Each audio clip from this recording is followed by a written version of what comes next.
Hello, this is our second intention case in the Equity Shorts series, and this is going to be a brief video exposition of Rhea Adams and Kensington Vestry, the citation of which is 1884, 27 Chancery Division 394, and it's in the Court of Appeal that eventually we have a judgment. So what are the facts? Well, the testator uses language that we need to mull on and think about closely, because it highlights the idea of whether or not what we're dealing with here is precatory language, that language that expresses a desire that falls short of imperative language, that's to say commanding language that says this will be done.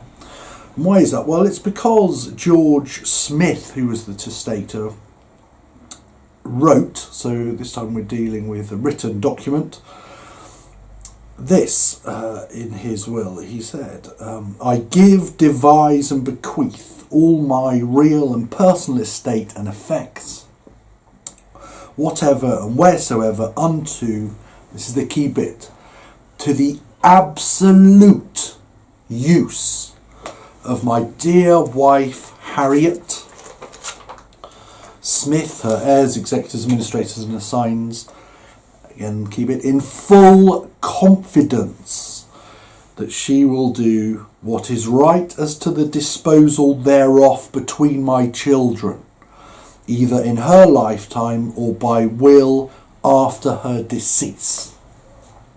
So the key parts of the language there we need to mull on: the absolute use of my dear wife Harriet, ellipses, in full confidence that she will do what is right as to the disposal thereof between my children. Excuse me. So, like our other cases, there's a battle for value. On the one hand, between Harriet, the wife, Harriet Smith, who may be an absolute gift recipient, and on the other hand, the potential beneficiaries of a trust, making Harriet therefore a trustee, that's to say the children. So that's the battle for value. So is it the case that there's a gift? If there is, Harriet takes the property absolutely, there's no trust.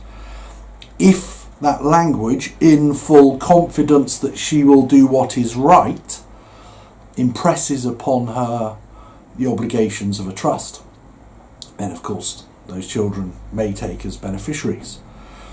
Well, eventually it goes up to the Court of Appeal, after Mr. Justice Pearson at first instance has heard the case, and it's Bagalali, Lord Justice Bagalali, that we go to first, because of course he focuses on this precatory language point when he says the words that I've just said, they are merely an expression of the testator's wishes and belief as distinguished from a direction amounting to an obligation.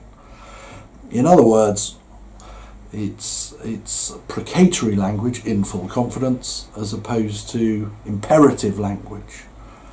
Then if we go to one of the other Lord Justices, for example Lord Justice Cotton, he gives us a nice clear enunciation of what might be going on here when he in essence refers to a form of second self.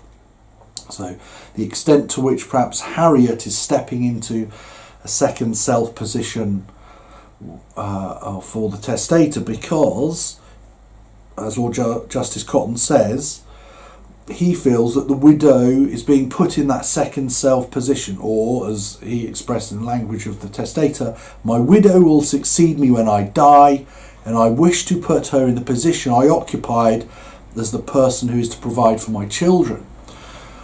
So this is a very close intercision between, of course, a gift that then might be, and a potential trust relationship being created. And the Court of Appeal, of course, try not to extend the doctrine of precatory trusts.